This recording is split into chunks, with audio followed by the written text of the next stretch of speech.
History often remembers the people who took power. But sometimes, the most powerful moment is when someone gives it up. This is the story of George Washington.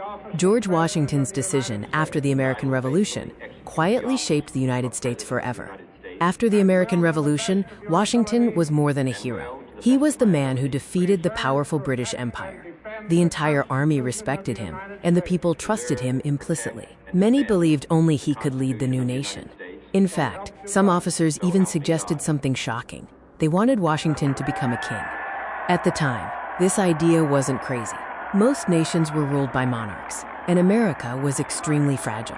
Washington had absolute loyalty, and history was standing at a dangerous crossroads. If he said yes, the United States might have become just another monarchy. But Washington did something no one expected, something revolutionary in its own right. He said no to absolute power. After winning the war, Washington resigned as commander of the army and returned home, voluntarily stepping away from ultimate control. King George III of England reportedly remarked, "If he does that, he will be the greatest man in the world." Later, Washington was elected the first president. He could have stayed in power for life, with no law to stop him.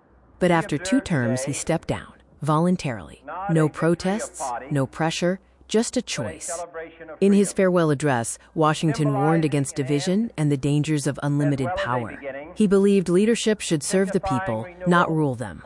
This single act created a tradition that said, no one is bigger than the country.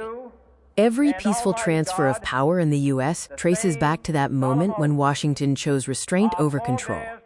More than 150 years later, this tradition became law with presidential term limits, all because one man knew when to walk away. History isn't always changed by battles or speeches. Sometimes, it's changed by a man who knows when to walk away. And that choice became one of the strongest foundations of American democracy.